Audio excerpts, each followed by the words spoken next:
मैं मां हूं, धरती मां।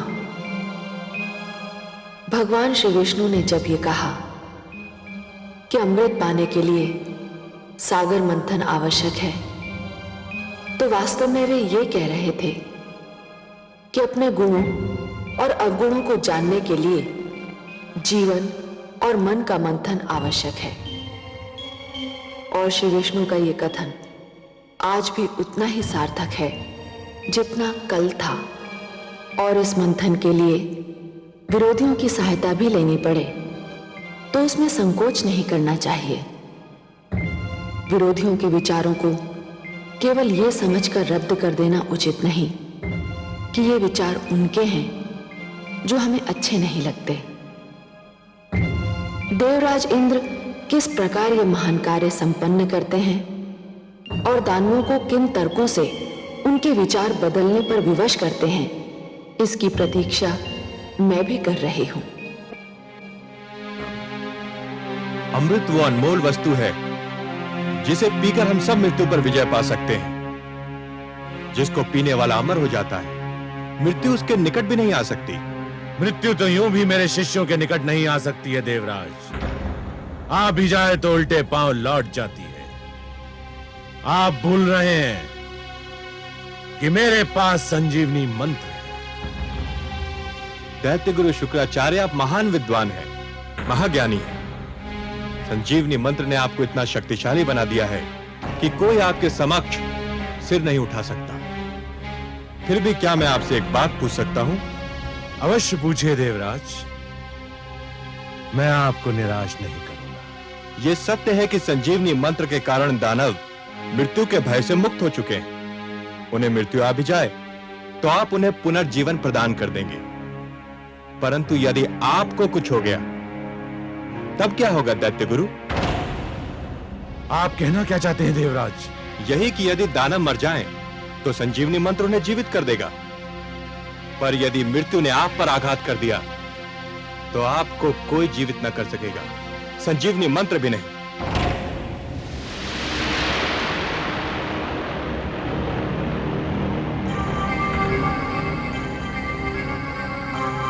आपको तो भली भांति स्मरण होगा कि भगवान शिव ने क्या कहा था। कदाचित आप भूल गए हो तो मैं स्मरण करा दूं कि भगवान शिव ने कहा था कि यह संजीवनी मंत्र एक कल्प में एक ही बार केवल एक ही व्यक्ति को दिया जा सकता है।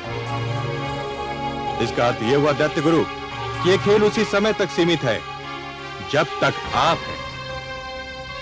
यदि आपको कुछ हो गया तो आप यह मंत्र किसी और को नहीं दे सकते कि आपकी मृत्यु की स्थिति में वो आपको पुनर्जीवित कर दे। और हे दानवराज, यदि दैत्य गुरु शुक्राचार्य नहीं रहे तो आप सबका क्या होगा? आप सब भी एक एक करके मृत्यु की गोद में समाते जाएंगे। केवल अमृत ही हम सबको मृत्यु से बचा लेगा।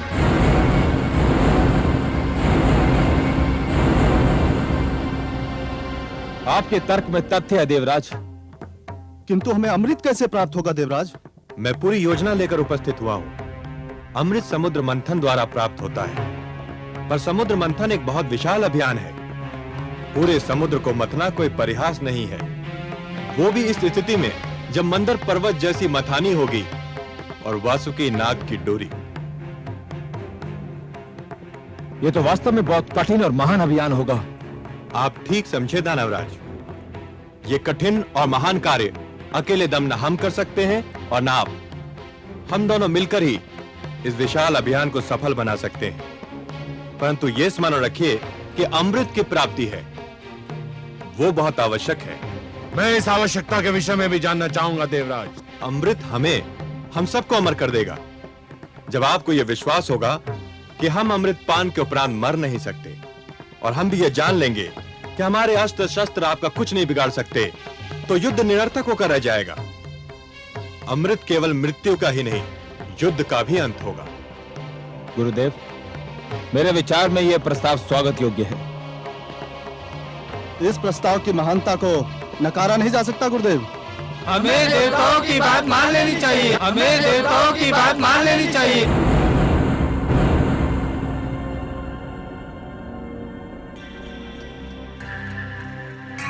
देवताओं से ये आशा रखना कि वो सद्भावना के कारण हमसे सहयोग और समझौता चाहते हैं, मरुस्थल से ये आशा रखने के समान है कि वो मधुवन में बदल जाएगा।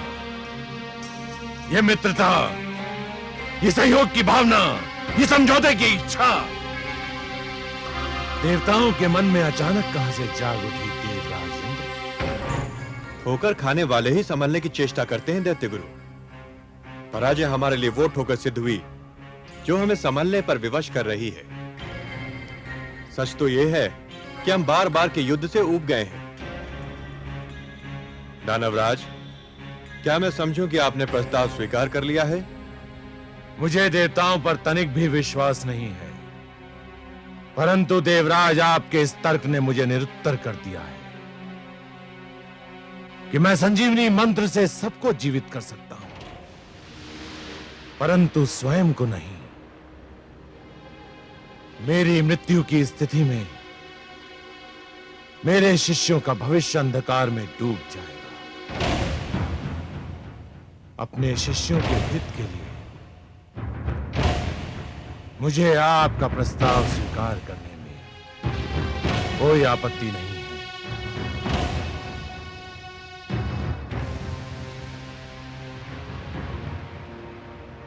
हमें आपका प्रस्ताव स्वीकार है देवराज। हम आपको सहयोग देंगे।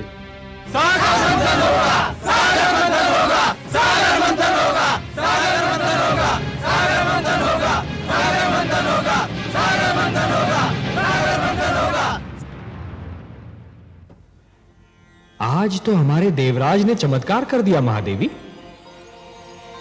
जिस प्रकार ज्वार के समय समुद्र की लहरें तट को तोड़कर आगे निकल जाती हैं, उसी प्रकार आज देवराज इंद्र के तर्क दानवों की बुद्धि के आगे निकल गए।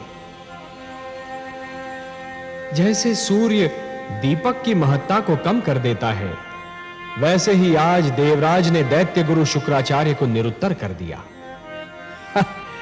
जिस युद्ध को देवराज हार चुके थे, उसी युद्ध को उन्होंने दानवों की सभागार में जीत लिया। उन्होंने यह सिद्ध कर दिया देवी कि युद्ध केवल रणक्षेत्र में नहीं होता, विवाद क्षेत्र में भी होता है, और उसे विवाद क्षेत्र में जीता भी जा सकता है। भोर समय का भूला सांझ पड़े घर लौट आए तो उसे भूला नहीं कहते। लगता है देवराज वास्तव में ठोकर खाकर संभल गए हैं। आज तो उन्होंने दैत्य गुरु शुक्राचार्य जैसे विद्वान को भी तर्कहीन कर दिया। हाँ, परंतु हमारे देवराज का मन सूर्य की भांति बड़ा विचित्र है देवी।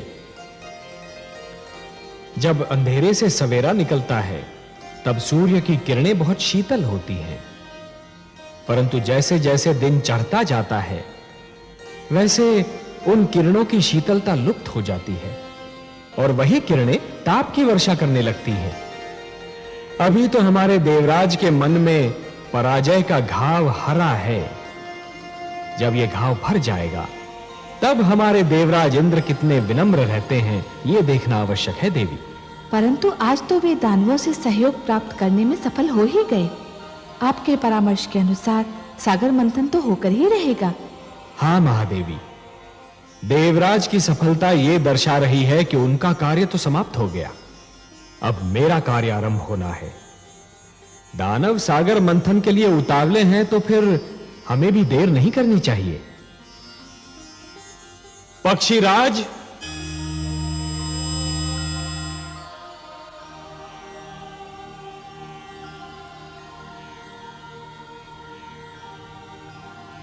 आज्ञा है लक्ष्मीपति। पक्षीराज, आप हमारे सुदर्शन के साथ मंदर पर्वत पर जाइए। जो आज्ञा देवेश्वर।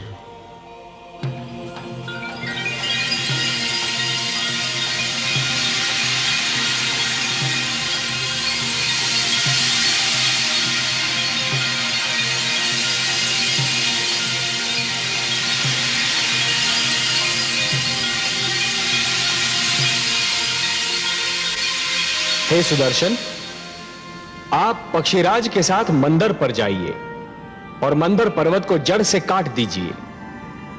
और हे पक्षीराज, मंदर के जड़ से कट जाने पर आप उसे हमारे पुष्पक से बांधकर सागर तट पर ले आइए और फिर हमारे अगले आदेश की प्रतीक्षा कीजिए। मैं आपके आदेश की प्रतीक्षा करूंगा देवेश्वर।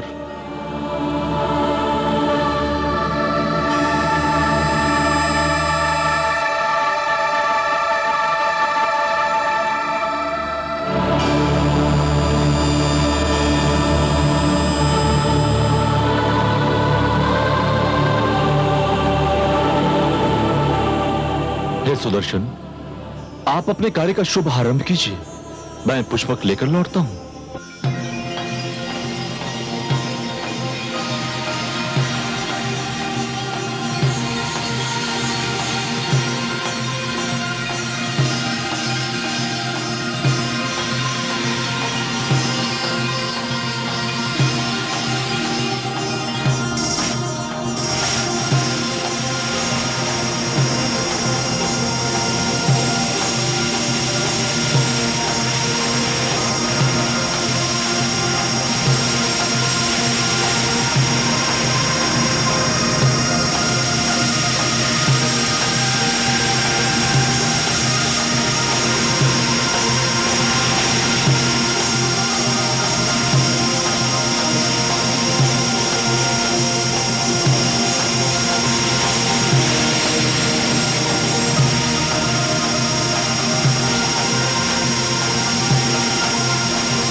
आपको अपना वचन याद है देवराज?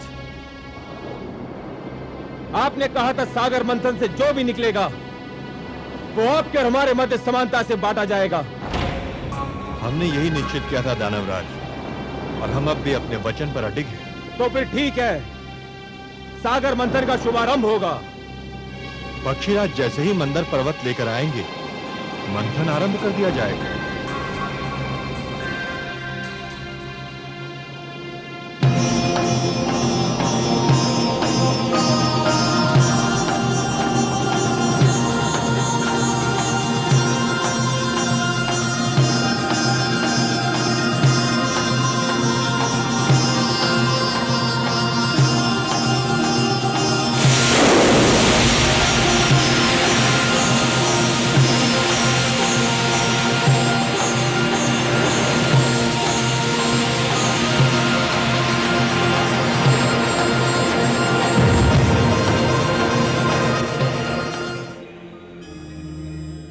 नारायण नारायण। आइए देवर्षि। प्रणाम माता। प्रणाम सर्वेश्वर। प्रणाम। आपने बुलाया मुझे? हाँ देवर्षि, हमें आपका सहयोग चाहिए। हे लक्ष्मी नारायण, ये तो आपकी महानता है कि आप मेरी सेवा को सहयोग का नाम देते हैं। आदेश दीजिए। समुद्र मंथन होने वाला है देवर्षि, समुद्र मंथन। परंतु एक समस्या है। वासुकी नाग का प्रयोग डोरी के रूप में होना है, और मंथन के समय उसके मुख से ऐसी भयंकर अग्नि जैसी फुंकारें निकलेंगी कि जो पक्ष उसके मुख की ओर होगा वो झुलस कर मर जाएगा। ये तो सत्य है प्रभु। समस्या ये है देवर्षि कि यदि दानव मरे तो दैत्य गुरु शुक्राचार्य उन्हें पुनः जीवित कर देंगे, और यदि देवता मरे तो उनकी संख्या कम हो जाएगी और समुद्र मंथन संभव ही नहीं हो पाएगा। ये तो चिंता का विषय है देवेश्वर, इसकी ओर तो मेरा ध्यान ही नहीं गया। इसीलिए तो मैं ये चाहता हूं देवर्षि कि पाला बांटते समय कुछ ऐसा हो कि वासुकी की दुम की ओर देवता हो और वासुकी के मुख की ओर दानव हो। इसीलिए मैंने आपको थोड़ा सा कष्ट दिया। नारायण नारायण, आपकी लीला धन्य है प्रभु। देवर्षि, ये केवल मेरी लीला नहीं, आपकी बुद्धि की परीक्षा भी है। वासुकी के मुख की ओर दानव और दुम की ओर देवता।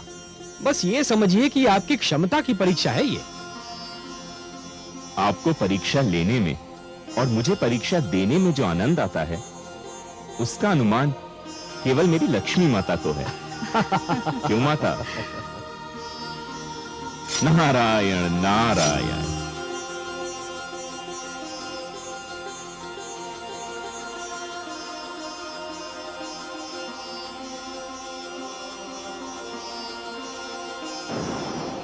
नहीं देवराज, हम दुम का छोर पकड़ेंगे और तुम देवतागण मुख की ओर रहोगे। ये नहीं हो सकता। दानव पक्ष वासुकी के मुख का छोर पकड़ेगा और हम दुम की ओर रहेंगे। दानवराज ने जो कह दिया वही होगा। हमारे देवराज के निर्णय भी कोई नहीं बदल सकता। तो फिर समझ लो संधि समाप्त हो गई और समझौता भी टूट गया। नारायण नारायण।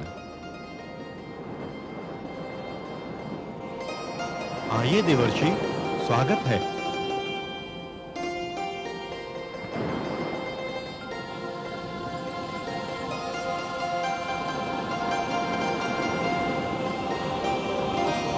वातावरण का ताप बहुत बढ़ा हुआ दिख रहा है।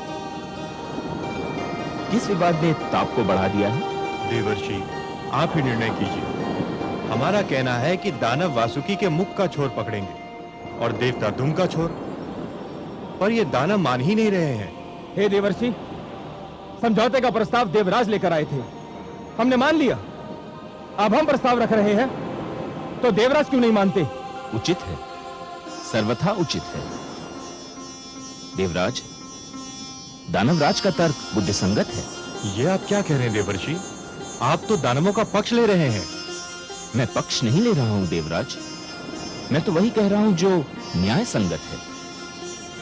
हे देवराज, शरीर में मुख श्रेष्ठ होता है या पांव?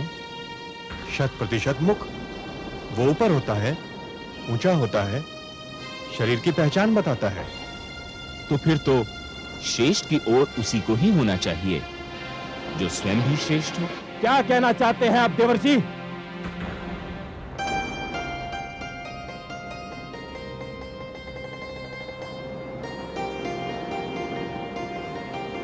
मैं ये कहना चाह रहा हूं दानवराज कि जिस प्रकार शरीर में मुख श्रेष्ठ होता है, उसी प्रकार सृष्टि में देवता श्रेष्ठ हैं। इसलिए वासुकी के मुख की ओर तो देवताओं को ही होना चाहिए।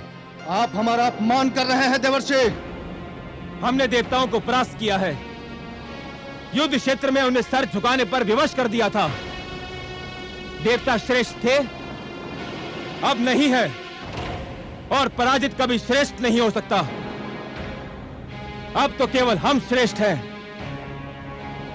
उचित है, सर्वथा उचित है। इस विषय पर तो मैंने भी नहीं सोचा था। श्रेष्ठ वही होता है जो विजयी होता है।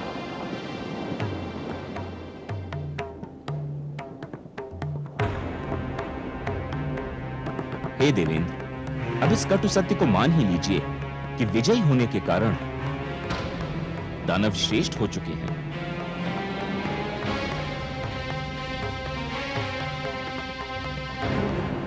हे दानवराज, श्रेष्ठता की कुछ मांगे होती हैं, और प्रथम मांग यह होती है कि उसे हमेशा श्रेष्ठ की ओर रहना पड़ता है। यह मांग तो तभी पूरी हो सकती है जब आप वासुकी के श्रेष्ठ भाग की ओर हो। यदि श्रेष्ठ की यही मांग है तो हम वासुकी के मुख की ओर का पाला स्वीकार करते हैं।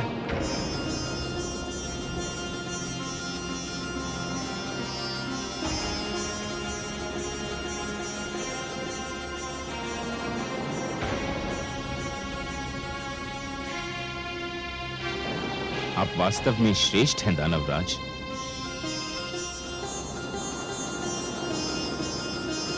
देवर्षि नारद की जय! देवर्षि नारद की जय! देवर्षि नारद की जय! नारायण नारायण। नारद के इस खेल से दानव थे अनजान, जीत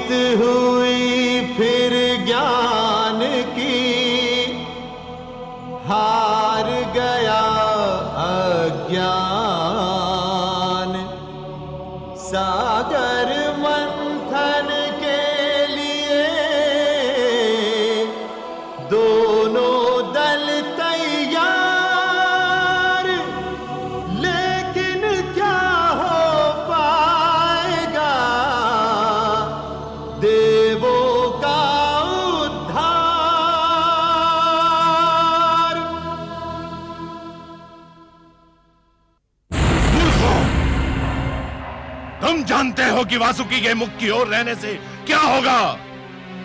उसके मुख से ज्वाला के रूप में फुंकारें निकलेंगी और तुम सब झुलस कर रह जाओगे। देवता चतुर हैं और नारद उनसे भी अधिक चतुर। उन्होंने तुम्हें श्रेष्ठ कहकर तुम्हारी प्रशंसा कर दी और तुम उनके चाल में फंस कर रह गए।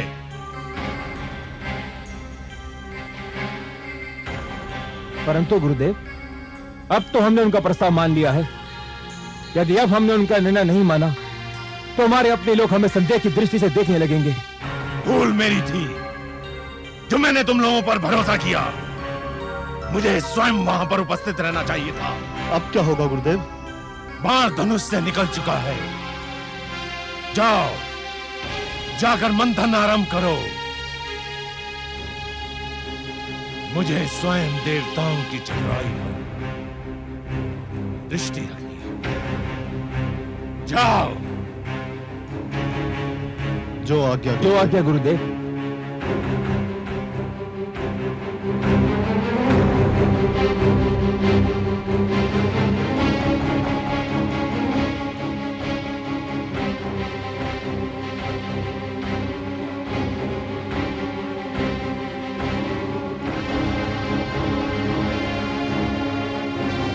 सर्वानु,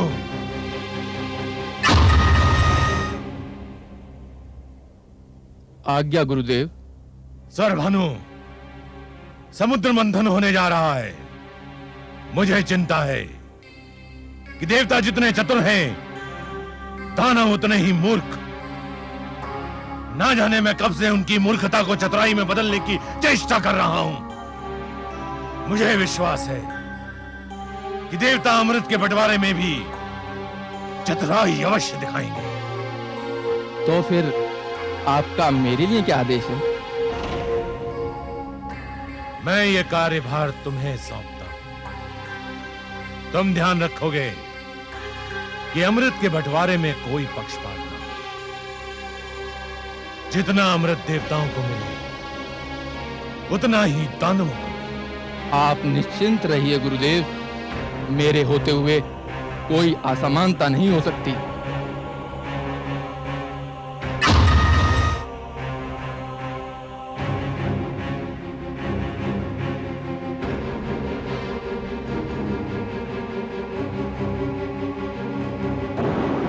हे पक्षीराज,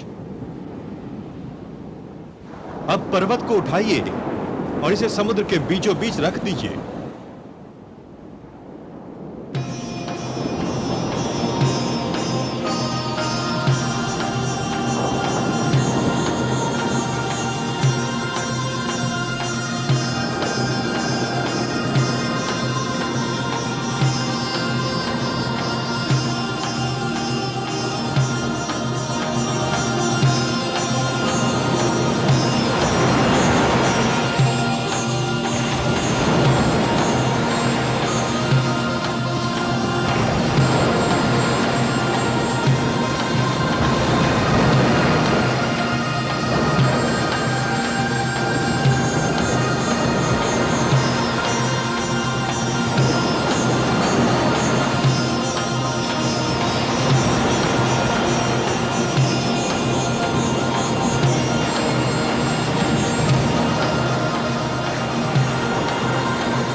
देवराज, अंदर समुद्र तल में टिक नहीं पा रहा।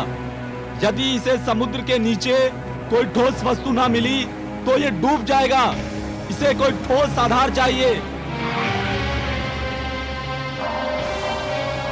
तो फिर मंथन कैसे होगा देवराज? कोई उपाय तो करना ही होगा। हम इतने बड़े आकार की कोई ठोस वस्तु कहां ढूंढने जाएंगे? जिस पर मंदराचल टिक सके। मेरी तो बुद्धि काम नहीं करती। हमें कोई ठोस चट्टान तो ढूंढनी ही होगी। यह जटिल कार्य तो आप देवताओं को ही सुहाएगा। हमें अनुमति दीजिए। दानवराज ठीक कह रहे हैं, हमारे पास नष्ट करने को समय नहीं है। चलो दानवीरों, हो चुका सागर मंथन। ठहरिए दानवराज। देवराज, हम ठहर कर क्या करेंगे? मंथन तो संभव नहीं है। समुद्र मंथन यदि इतना सरल होता, अमृत का मिलना यदि इतना सहज होता दानवराज, तो यह कार्य कब का हो चुका होता। परंतु जैसे नागमणि को प्राप्त करने के लिए जोखिम झेलना पड़ता है, वैसे अमृत प्राप्त करने के लिए कठिनाइयों से तो जूझना ही होगा। परंतु इस कठिनाई का तो कोई उपाय दिखाई नहीं देता। उपाय है। हे देवराज, क्षीर सागर वासी भगवान विष्णु के अतिरिक्त और कोई नहीं जो हमारी सहायता कर सके। हाँ देवराज, केवल वही हमें इस संकट से उबार सकते हैं। हमें लक्ष्मी नारायण से सहायता मांगनी चाहिए। हमें अपने लक्ष्मीपति की स्तुति करनी चाहिए।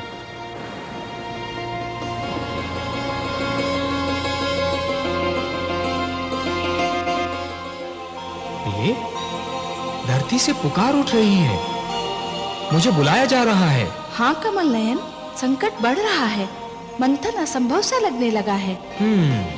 और यदि मंथन नहीं हुआ तो जीवन संकट में घिर जाएगा।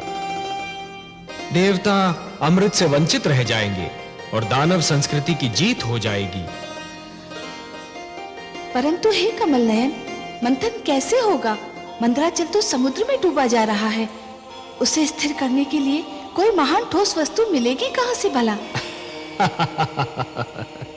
प्रिय, मैं धरती और जीवन का पालक हूं। धरती और जीवन की रक्षा करना मेरा कर्तव्य है। मैं मंदराचल को अपनी पीठ पर रोक लूंगा। आप मंदराचल को अपनी पीठ पर रोकेंगे? हाँ प्रिय, मैं कूर्म का रूप धारण करूंगा। यह मेरा कूर्मा अवतार होगा। दूसरा अवतार, मंदर पर्वत मेरी पीठ पर टिक जाएगा और फिर समुद्र मंथन में कोई कठिनाई ही नहीं होगी। परंतु हे कमल नयन, आपने तो कहा था कि आप मानव लोक पर उसी समय जाएंगे जब मानव कल्याण को कोई संकट होगा। ये तो देवताओं और दानवों का झगड़ा है। इसमें हस्तक्षेप करने के लिए आपको अवतार लेने की क्या आवश्यकता है? हे महादेवी, मैंने कहा ना कि यदि सागर मंथन नहीं हुआ तो दानव संस्कृति जीत जाएगी, और यदि दानव संस्कृति जीत गई तो सर्वप्रथम मानव संस्कृति को मिटा देगी। देवता उनके आगे नहीं टिक पा रहे तो मानव कहां से ठहरेगा? वो तो और भी दुर्बल है। और इसीलिए यह देवताओं और दानवों के झगड़े से अधिक मानव कल्याण का प्रश्न है। मुझे जाना ही होगा। और मैं, क्या मेरे भाग्य में फिर वियोग की घड़ियां लिखी हैं?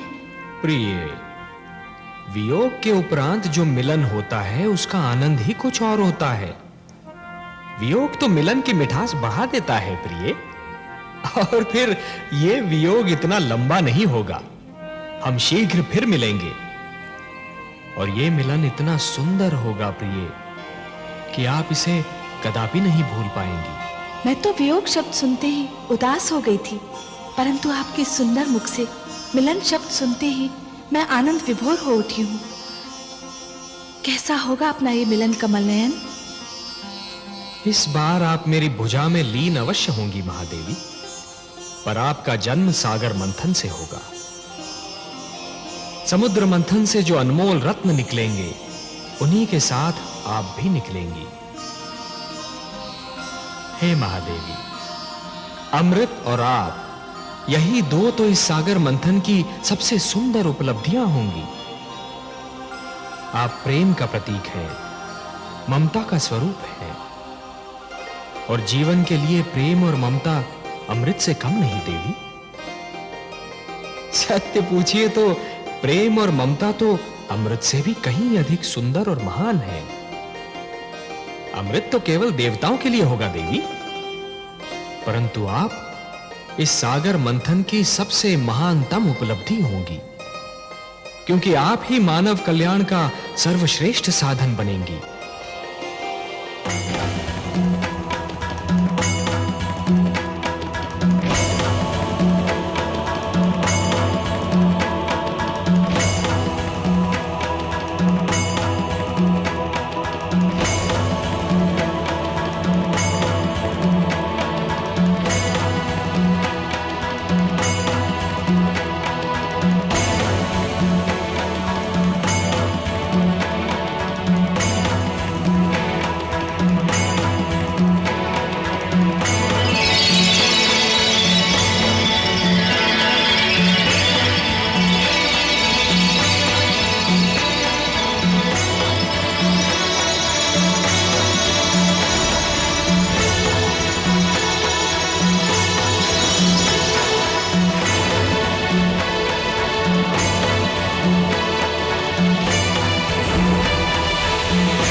के हित में सदा लेते हैं अवतार।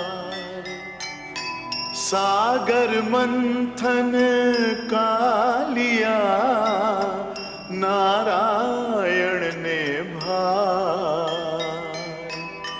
लीलाधर भगवान की लीला बड़ी अनूप। धरती के कल्याण को लिया कुर्म का रूप। लिया कुर्म का रूप।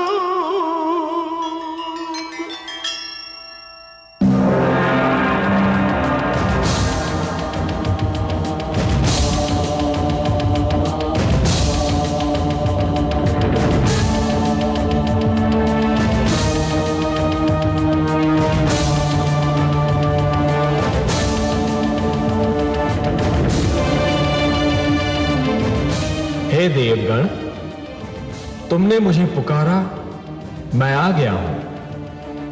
यह कूर्म नहीं, स्वयं मैं हूं। मैं सागर तल में जा रहा हूं देवगण।